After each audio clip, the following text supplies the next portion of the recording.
They say the African night listens. Breathe. It remembers every step you take across its sacred soil. But when you walk its paths without the shield of prayer, it sends something to follow. A presence older than time. Something you never see until it's too late. This is the story of Mugombya, and the night spirit that would not let him go. There was once a small village called Mugombya, nestled between two ancient hills in central Uganda.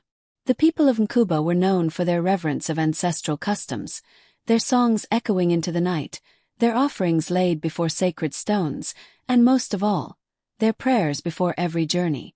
In Mugombya, no one traveled after sunset unless they had said the words, the old blessing passed down through generations. Let my feet walk with the ancestors. Let my breath be heard by those who guard the roads. May the night pass over me as I pass through it. The elders warned that those who walked the night without prayer risked waking the ekifunerezi, the shadow that follows. But like all cautionary tales, the younger ones began to question, to challenge, to mock. Among them was Mugombya, a 24-year-old man raised by his grandmother after his parents died in a flood. He was bold, intelligent, and skeptical of old village beliefs. He had gone to school in the city and returned to Mugombya only after losing his job in Kampala. He scoffed at traditions, mocked ceremonies, and would often say, "If your prayers were so strong, why did my parents still drown?" But the people of Mugombya let him be. They knew the night teaches lessons the day never will. One Tuesday morning, a messenger arrived from the nearby town of Mugombya, bearing a letter sealed in red wax. It was addressed to Mugombya. He tore it open and read silently. His expression shifted from surprise to sorrow. "My uncle is sick. Badly. They say he's calling my name in his sleep. I must go." The old ones nodded. They understood the call of blood. "Go before the sun sets," one of the elders warned. "The road is long and filled with whispers at night." But Mugombya was not one to be hurried.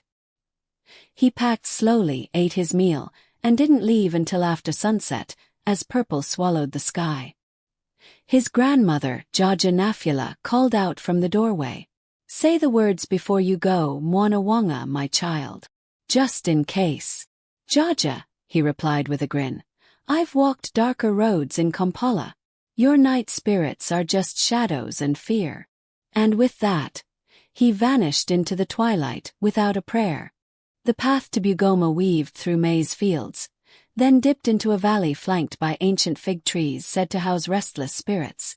As Mugombya walked, the air thickened. The silence grew unnatural. No insects buzzed. No wind stirred. Then, a soft dragging sound behind him. He turned. Nothing. Just darkness swallowing the path. "Probably a lizard," he muttered. But after 10 steps, drag.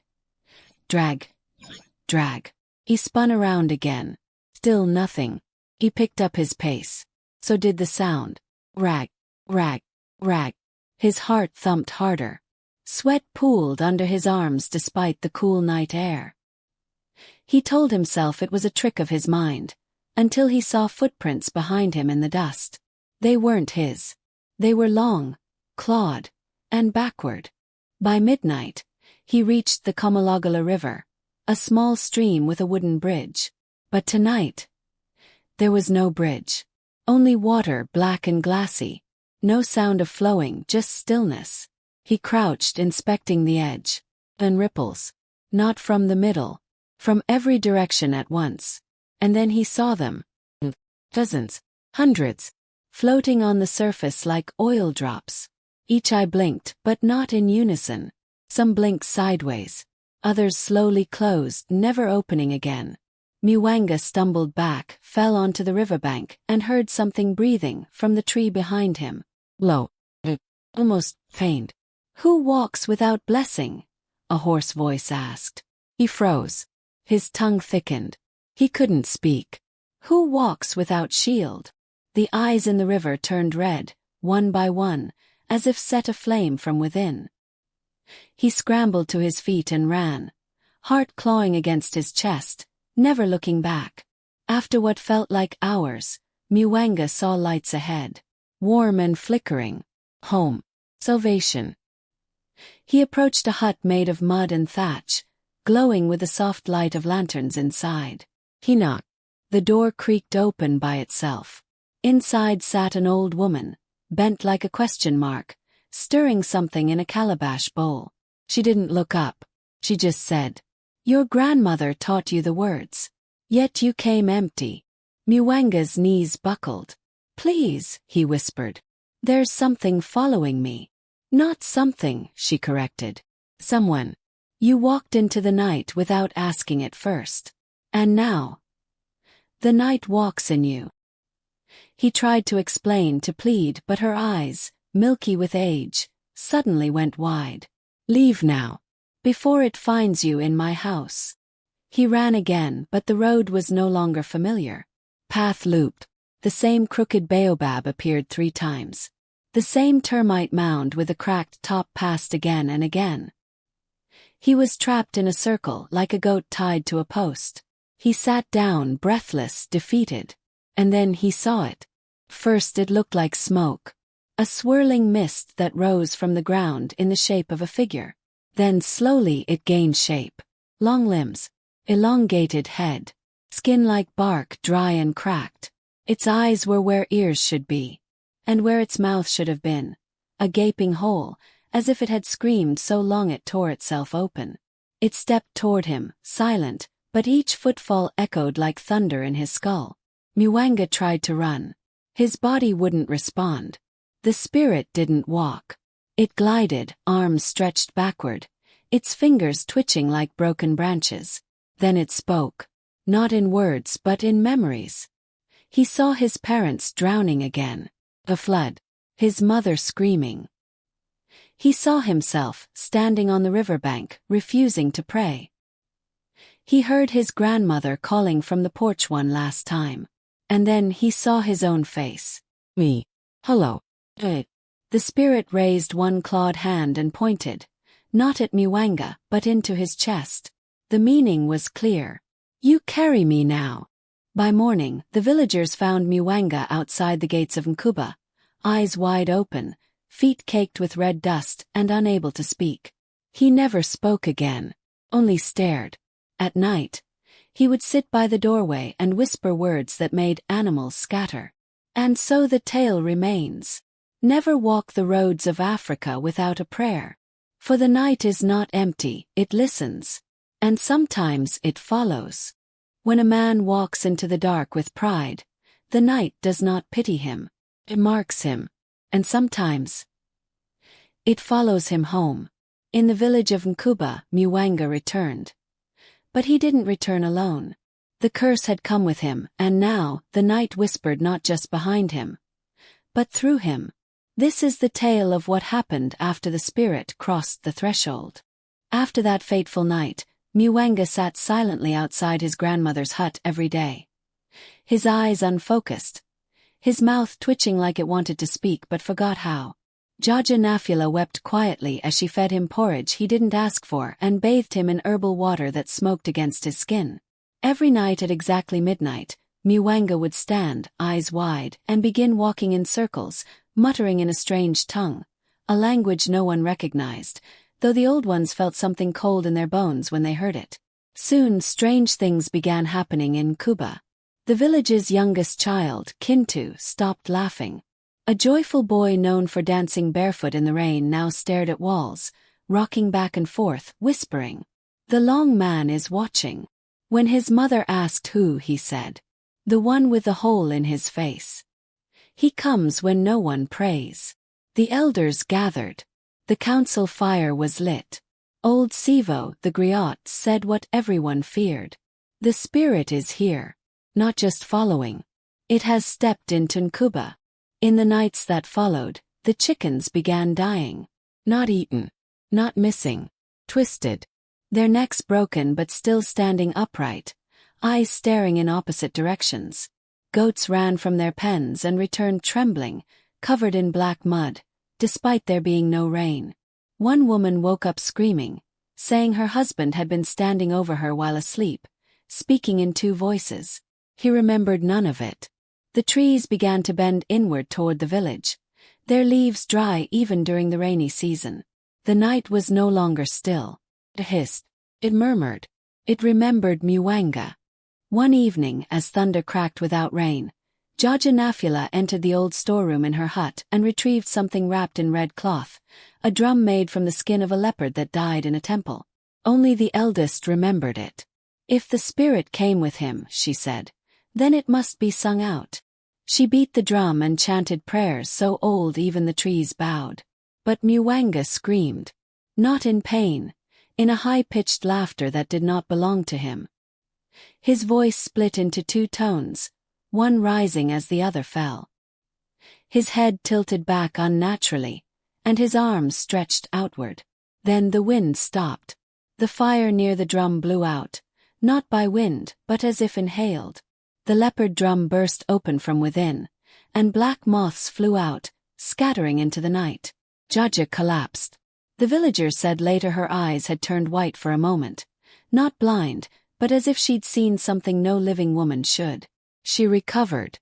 But she never touched that drum again. The next night, villagers heard knocking at their doors. 3 soft knocks. Always 3. But no one was ever there. One man opened the door and found his own footprints leading away, although he had never stepped out. Another saw a shape crouched on the roof, not moving, just watching. A widow reported her late husband standing at the edge of her mat, whispering the prayer he never said while alive. Let my breath be heard. Let my breath be heard. The spirit had begun to call others. Through fear. Through doubt. Through those who never prayed. Faced with a rising evil, the elders turned to the anointed walker, a mysterious woman who lived by the river with her face always hidden by cowrie shells. She was neither feared nor welcomed, but when shadows crept, she was summoned. She arrived with a sack of iron chains, herbs, and small carved totems. She entered Mugombya's hut and sealed it with a circle of red earth and bitter leaf. She sat by him and said, "You brought it here because you did not greet the night. Now it feeds on others through your silence." Mugombya, still mute, began weeping without blinking. She took a red chain and wound it around his chest, muttering a chant. Suddenly, his body convulsed. The door of the hut burst open, and a cold wind howled through. Outside, every flame in the village snuffed out at once. Then a voice rose, not from Mugombya, but from the air itself. "You did not ask. You did not knock. Now I eat your footsteps." When dawn broke, the anointed walker stood outside, holding something in her hand. A lump of blackened cloth with claw marks on it. She handed it to Jajanafula. "He must return," she said. "To the path. To the bridge. To the eyes. With prayer in his mouth and fire on his back." The spirit would not rest while its passage had not been closed. The night had been entered without permission, and so it remained open. And so the next journey must begin. Not just to break the curse, but to find out what the spirit wanted. 3 days after the anointed walker's warning, Jajanafula, with trembling hands and a strong heart, prepared Mugombya for the journey back to the place where everything had begun. He would not go alone. Accompanying him were Kasirai, the hunter who had never known fear, until he dreamt of his dead father whispering, "He's walking behind you." Namadu, the medicine woman's apprentice, carrying a gourd filled with river ash, said to be fatal to spirits who crossed without permission. And Afeo, a mute orphan girl who had never spoken, yet had drawn the spirit's face in charcoal the morning after it arrived. She knew things no child should know. Their first stop, the Nakuru River, once known for its singing frogs. But now no frogs sang. No fish swam. The water was still, black, as if holding its breath. As they crossed in a canoe, the river whispered, but none of them moved. Then Afeo pointed. On the surface floated a single object. A wooden mask, carved like a long face with no eyes, only a gaping hole where the mouth should be. Kasirai reached for it. "Don't," Namadu said. "It doesn't belong here. It's watching." They passed silently. Behind them, the canoe left no ripples. As they entered the forest path, The very one Mugombya had taken on his journey before. The woods were not as they had been. The same trees stood, but they had changed. Each seemed to lean just slightly inward, as though whispering secrets to one another. They had walked for hours when Kosirai suddenly stopped. "I just saw my sister," he said, his voice hollow. "But she died 5 years ago." He pointed ahead. A figure in a white cloth stood between two trees. Namadu whispered a prayer. The figure did not move. But when they blinked, it was closer. And now they could see its face. Had none. Just a whole leaking shadow. Afeo tugged Mugombya's hand and handed him a dried flower. She pointed at the figure, then to the ground. Jaja Nafula had once said, "If the spirit walks ahead of you, plant remembrance. It blinds their path." Mugombya knelt and placed the flower in the soil. The shadow figure hissed, a sound like dry leaves catching fire, and vanished. Kosirai dropped to his knees, his strength shaken. "This forest remembers who we were," he muttered. "But it also remembers who didn't pray." By nightfall they reached a place not on any map. The earth there was red and cracked like it had once bled. Mugombya stopped walking. His feet would not move. "It was here," he whispered, his voice breaking through for the first time. "This is where I heard it call me." He stepped forward. A circle of white stones lay on the ground, untouched by time, untouched by decay. This was a spirit's threshold. They say every spirit has a doorway, a thin space between the world of the living and the night that watches. Mugombya fell to his knees. "I mocked it," he said. "It called. And I didn't answer with prayer. I laughed. I even kicked one of the stones." Namadu took a pinch of river ash and drew a protective ring around the group. But something in the air shifted. A smell, bitter, old, like burnt feathers and wet clay. Then, voices, not just one, but many, calling in a language older than words. Afeo began crying silently, scratching cymbals into the dirt. The air grew heavy. Then a sound of bells, faint, distant and broken. From the darkness ahead stepped a creature made of shadows and bones, cloaked in smoke, its limbs too long, its feet never touching the ground. Its head was the same as the mask from the river. Mugombya screamed, not in fear but in recognition. "I know you," he said. And the spirit smiled, though it had no mouth. The spirit circled them, its voice like many speaking at once, rising from the trees, the soil, the wind. "You passed without prayer. Now you are mine. But you are not alone. You brought eyes that see. And voices that remember." The anointed walker had warned. "When it speaks, it will offer you a truth wrapped in lies." Namadu stepped forward. "What do you want?" she asked. The spirit's voice echoed in her chest. "I want breath. I want silence. I want to be heard." Afeo, trembling, drew the spirit again, but this time with a small door inside its chest. Mugombya looked and suddenly understood. "You're not just a spirit," he said. "You are a gate. A passage that opens when the living forget to guard themselves with prayer." The spirit paused. "To pray is to see me. To fear is to feed me. Walk again and I will follow. Walk with silence and I will feast." Kosirai, shaking, raised his machete. But the spirit laughed, a sound like wind through a grave. "You cannot cut what was never flesh." Afeo handed Mugombya a small coal wrapped in banana leaf, something Jaja Nafula had given her before they left. "When the path returns, burn memory," she had said. "Light a prayer and speak its name." Mugombya held the coal in his hands, opened the leaf. The coal glowed, though no flame touched it. He stepped into the spirit's circle and spoke. "I did not honor you. I mocked the old ways. I forgot the door I stepped through. But I see now. And I return what was taken, my silence." He placed the coal on the ground, knelt, and whispered the traveler's prayer, a chant his grandfather had taught him but he had never spoken. "Night that watches, do not walk behind me. Let me pass with your blessing, not your breath. Let me return not as a thief, but as a child who now remembers." The coal burst into white fire. The circle of stones cracked.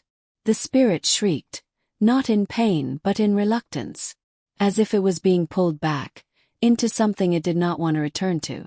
Wind howled. Flames danced. Then, silence. Not dead silence. Peaceful silence. Back in the village of Mugombya, 3 days after Mwanga's return, the skies wept ash instead of rain. Children woke up coughing, their eyes red, and when the elders checked the skies, they found no clouds, only smoke drifting from the direction of the whispering path. Jaja Nafula sat with her bones creaking and her eyes far away. Something returned with them, she whispered. That night, Mwanga dreamt of the coal he had burned, but it was no longer glowing. Instead it had cracked, and from within, a small hand was reaching out. He awoke gasping. And then he saw it. Footprints. Leading away from his mat toward the bush. Feo was gone. They found her at the edge of the river, whispering. Namadu knelt beside her. What are you saying, child? But Afeo only looked toward the trees and pointed. There, hanging from the highest branch, was the same mask they had seen floating days ago. This time, cracked in the middle, leaking a black sap that hissed when it hit the earth. She handed Namadu a drawing, freshly made from river charcoal. It showed a shrine buried in the earth, with the words, "Buried door. Still open." Mwanga knew then that the prayer had not closed the gate. It had only turned the spirit away from him. Someone else had walked through it. Guided by the drawing, Mwanga, Namadu, and Kasirai followed Afeo deep into the eastern ridge, a place the old ones called Ekibumbairo Kewe Mizumu, the place of spirit brewing. They found what looked like a broken termite hill, but its interior was bricked with black stone, and at the center lay a cracked altar covered in dust. Beneath it a hollow space. Tunnel. They entered with burning reeds soaked in medicinal oils. The walls inside were covered with handprints, all pressed outward, as though something had tried to hold itself inside the shrine. At the bottom they found it. A body wrapped in banana fiber cloth, eyes replaced with stones, lips sewn shut. Kasirai reached out, and the body exhaled dust. Namadu grabbed him. "Don't touch it." Too late. Tunnel shook. Wind howled. And a voice rose again, not the night spirit this time. "I am what came before the Watcher. I do not follow. I wait." In the lore of Mugombya, there was an older tale, whispered only by the mad and the dying. They spoke of Ekatongol, the one that waits below, a presence buried beneath the shrine long before the night spirit took form. It was not a spirit of travelers, but a spirit of roots, of silence buried so deep, even prayer could not reach it. Jaja Nafula had once said, "The first spirits are not evil. They are indifferent. And nothing is more dangerous than what doesn't care whether you live or die." As they fled the shrine, a crack split the earth behind them, and a sound like weeping laughter followed. Feo stood still. "It's awake now," she said. Her voice. She had spoken for the first time. Back at the village, every well turned cloudy. Livestock refused to graze. Children began sleepwalking. Each one, when questioned, mumbled, "The one beneath is breathing again."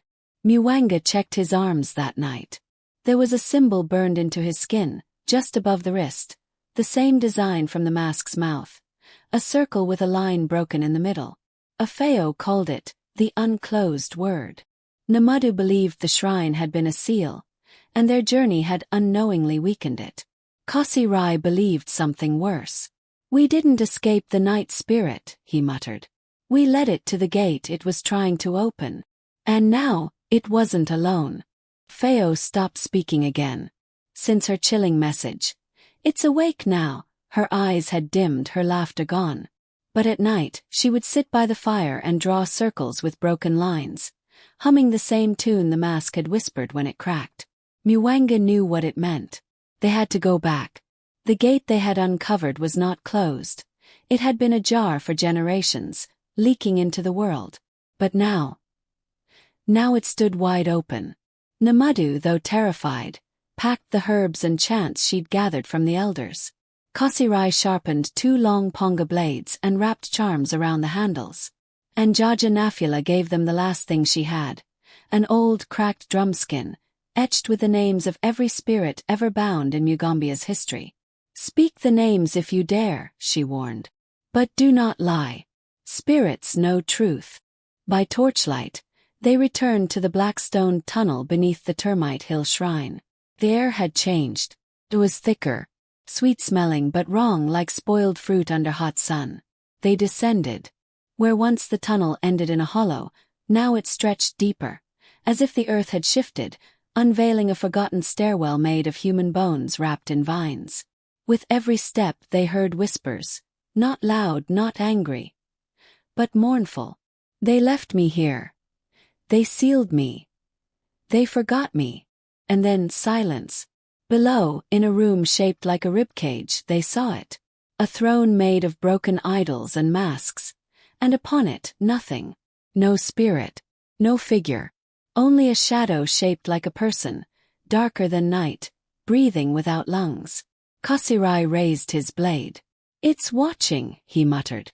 The shadow whispered in return. "You've seen one path. Let me show you all of them." And then the walls shifted. Suddenly each of them was alone. Separated. Tested. Muwanga saw his father, dead years ago, calling him into a field of glowing maize. But each stalk was a tongue, each kernel an eye. Namadu heard the cries of her unborn child, a baby she had lost long ago, but the voice came from a sack of bones wearing her grandmother's skin. Kasirai faced a river of fire, where the spirits of those he had failed in war beckoned him to cross. They each resisted. Barely. But it was Afeo who was untouched, walking through the trials as if she belonged to the darkness. And then the spirit spoke to her directly. "Child of ash, bearer of my echo, you are the one who opened me. Speak your final word." Muwanga gathered his strength. The drumskin. Names. He began to chant, calling every spirit of the land, the river god of Kisangani, the weeping widow of the northern hills, the blind hyena that guards the graves. Namadu pounded her staff in rhythm, forming a web of energy. Kasirai poured libations of goat blood and ash, forging symbols in flame. Together they cried, "May the gate be closed. May the watcher sleep. May the earth seal what was never meant to rise." The shrine began to crumble. The throne cracked. And the shadow screamed, a sound like 1,000 animals burning alive in silence. But Afeo stepped forward and whispered, "You are not forgotten. You are not alone. But you must not leave." She touched the shadow, and it entered her. The spirit, the thing without name, needed a vessel. Afeo had been marked from the moment she found that first footprint. She had never been just a child. She had been the mirror the spirit used to see the world again. But her heart, full of innocence and grief, became a prison and a gift. The darkness swirled into her, and she glowed for a moment. Golden, bright, pure. Then the earth sighed. The tunnel collapsed. Only Muwanga, Namadu, and Kasirai escaped, coughing, covered in dust, their skin hot with spiritual residue. The shrine was gone. The spirit was sealed again. And Afeo was gone. Some say Afeo walks among the spirits now, not haunted but guarding them, ensuring the gate stays closed. Others say she returns in dreams, whispering warnings to travelers. But one truth remains. Since that day, no child in Mugombya draws circles with broken lines. The ash rains stop. And travelers. Oh yes, now they pray. Even the stubborn ones. Even the brave. Because in the end, the tale of the night spirit was never about fear. It was about respect. For the unseen. For the old. For the gate beneath the gate. So, dear listener, if you must travel, don't forget to pray. Because not all spirits wait in the shadows.